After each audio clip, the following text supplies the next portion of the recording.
Guys, I'm going to be totally honest with you, these days I am not feeling it. As an original Star Citizen backer, it is an incredibly difficult thing for me to say. This is not just about the latest disastrous livestream, and yet it definitely played a part, but the truth is that my disappointment did not begin there, it has been building for a long time. Star Citizen was just not another game that I bought, played for a while and eventually moved on from. I have backed this project because I have believed in what it is trying to achieve. I've watched it grow, I've followed its development through the good times and the bad ones. I have defended it when people said it would never happen, waited through delays, broken patches, technical disaster, and years of promises, always believing that eventually all of this would lead to something extraordinary maybe. But disappointment has a way of accumulating. At first you accept the delays because the project is ambitious, then you accept the bugs because development is difficult, you accept features being pushed back because priorities change. You tell yourself that the rough patches are temporary, that progress is happening behind the scenes, and that the bigger picture is still there. But eventually, after enough delays, after enough missing features, enough promises that seem to drift further into the future, and enough moments where development appears to move sideways rather than forward, something starts to change, and perhaps that is the most difficult part. I do not feel like I suddenly became a hater. I have not suddenly forgotten everything that makes Star Citizen special or everything that have made me fall in love with the project in the first place. If anything, I think the reason this hurts so much is because I've cared so much. And over time, that disappointment has started to feel less like frustration and more like heartbreak. The latest Star Citizen Live feels like the culmination of that feeling, so let's discuss why in today's video. First, I want to talk about the latest livestream. And no, it's not because of the broken build and all the bugs. Honestly, that is something that I expected. This is Star Citizen after all. What I had not expected, although part of me suspected that, but simply did not want to believe it could actually be true, was the apparent lack of consideration the company has for us, the people who made all of this possible. Unfortunately, during that livestream, some of my fears materialized. There were a couple of moments that, in my opinion, were particularly telling. The first one was when the new host, Oli, was criticized and made fun of for having gear from the online store. I'll play the footage. Tell everybody about your store-only armor. Go on. Well, it is available, and it is beautiful, wouldn't you say? I would say you're fulfilling. I mean, you would say. That's good. That's it. Yeah. Good. We're on the same page. We will agree. It's beautiful. Okay. It is beautiful. How much is his retail price? That one particularly hurts. Elliot Malby, who made that remark, should be well aware that the money people spend on these store items helps pay his salary, the salaries of the people he works with, and everything around him. The office, the company perks, all of it. It all comes from the backers who spend their money on digital items on the store. And if there was anything Elliot could have said at that moment, it should have been to thank Oli, not bash him. And let us not forget that we are, hopefully, eventually going to move past ship sales once version 1.0 comes out. So if that actually happens, CIG will have to rely even more heavily on optional gear sales and other purchases if they want to keep the company afloat. That is why, in my opinion, that remark was in particularly poor taste. And if that wasn't enough, there was also another part where Elliot was bashing the community for always being negative. And credit where credit is due, Oli stepped in and defended us. I'll play the footage as well.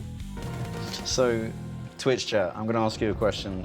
How, obviously this is in PTU, you guys can play this, you know, what's your average time that you get through this and what's your experience? We were talking before how long it's going to take us with our impeccable skills you've all seen. Ollie, you've just fully opened up to them being like, oh, can't time it because it don't work. Well, you can we time know it. it doesn't, we're working on it, but they're going to say it, you know they are.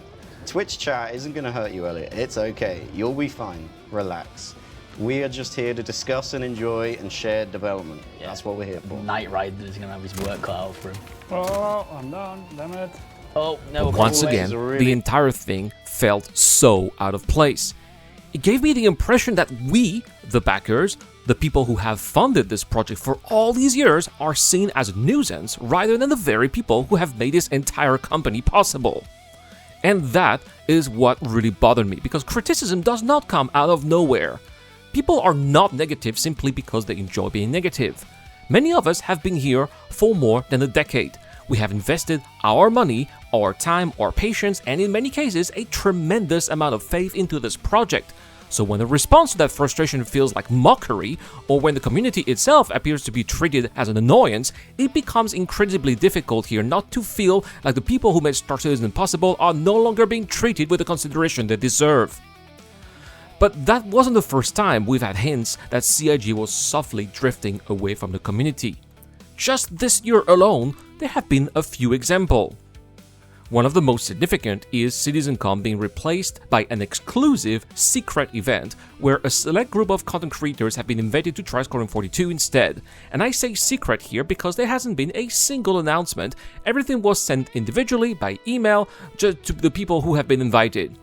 In fact, the traditional time for CitizenCon is now less than 2 months away, and we still have no idea of what CIG's plans, or rather, apart from the fact that there apparently are no plans for CitizenCon, and that instead there will be this private event. An event that, from the outside, gives the impression that the rest of the community is simply being excluded. And that is where the problem lies for me. I'm not saying that content creators should not be invited to try Squadron 42, of course they should.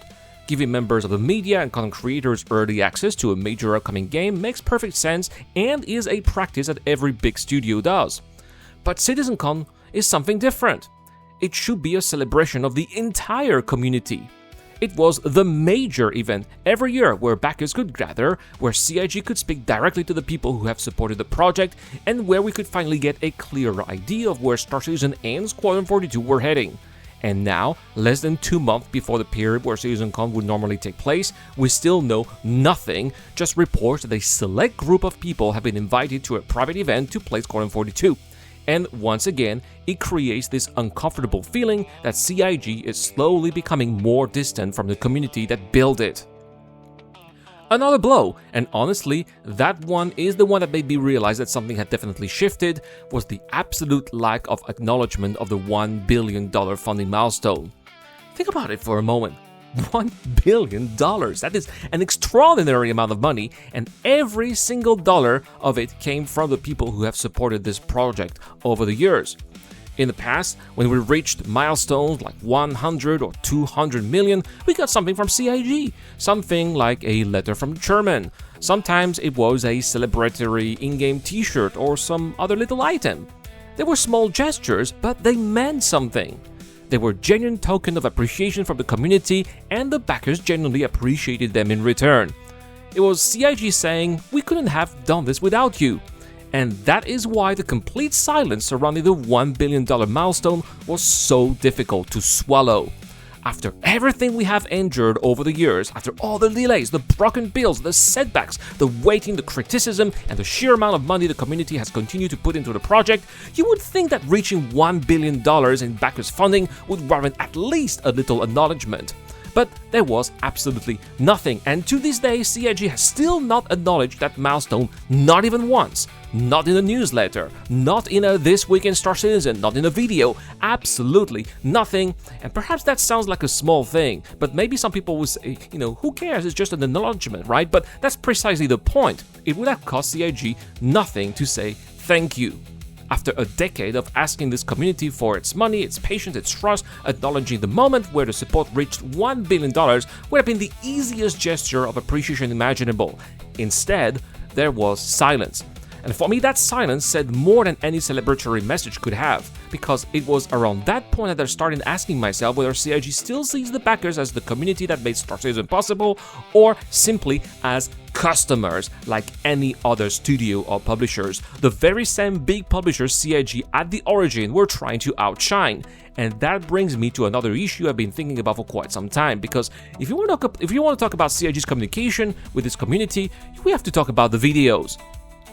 One of the original stretch goals of the original campaign was to have one informational video every week, and for a very long time, we actually had that. First it was Wingman's Hangar, then Around the Verse, and it became Inside Star Citizen, alongside Star Citizen Live and plenty of other shows that kept us informed about what was happening behind the scenes. For years, this was one of the ways CIG interacted with its community, but last year, the cadence came to a halt. We started seeing increasingly large hiatuses between patches and particularly long periods of silence before CitizenCon.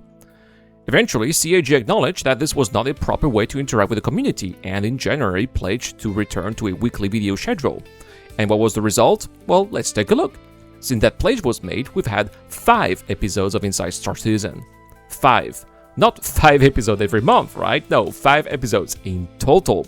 The first one came back on January 22nd along with Alpha 4.6. Then we had another one in March for Alpha 4.7, one in May for 4.8, another one in July for Alpha 4.9, with months passing between some of these episodes.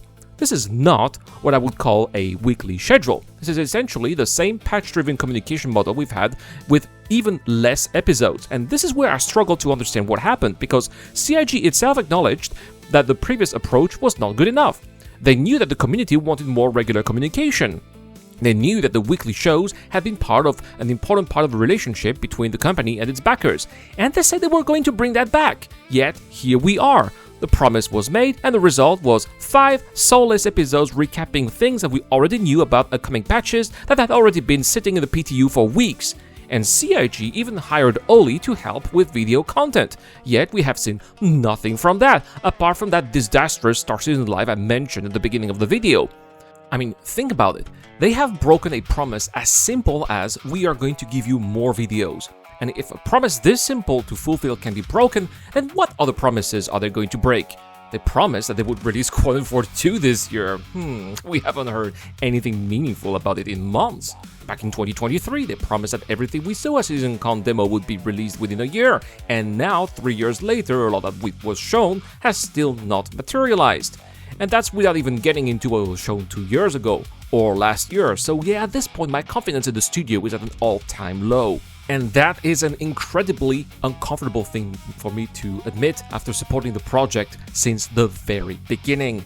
And the thing is that this is not even a new trend. There were signs of this even in the past. Remember when CIG stopped publishing yearly roadmaps and started referring to us as roadmap watchers simply because we dared to hold them accountable for what they had publicly told us was coming?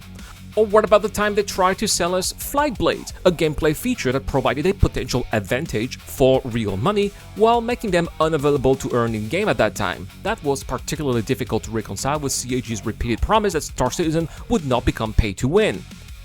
And then there was even 2018. Towards the end of the 2.x era, CIG essentially went radio silent for months regarding the progress being made towards Alpha 3.0. Backers were left waiting and wondering what was actually happening behind the scenes. And of course, these examples are years apart. This is precisely the problem, because when you look back at the history of Star Citizen, these are not isolated incidents anymore. They are part of a pattern. A pattern where communication becomes less transparent, promises become increasingly difficult to trust, and the relationship between CIG and the community seems to become a little more distant every year. And after all these years, it doesn't feel like things are getting better. It feels like they are getting worse. And that is what makes the current situation so much more painful, because I have been through all of this before. I've defended CIG, I gave them other chances, and I told myself that things would eventually improve. But after more than a decade, I am starting to wonder how many times I can keep doing that. That is all for this video, guys. Thank you so much for watching. If you have made it until the end, don't forget I have a giveaway. Yes, it is a Shiv and a Basher all together as a pack. All you have to do is to subscribe to the channel and comment to any videos posted this month. There will be 25 entries on the Wheel of Names and automatic entries for the people who support the channel on Patreon and via the YouTube Join membership program, including Dr. Frobin, Socrates Sisters, The Key to the Crusher, The Rise, and Zero Crusher. I've been the Eradicator. Thank you so much for watching. I'll see you guys in the next one. Had a rough night, there's too much light. Don't know if I can give all my heart.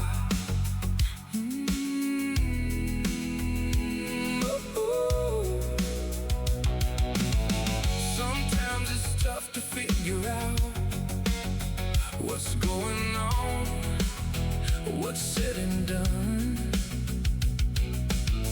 Don't know what this day will be. about.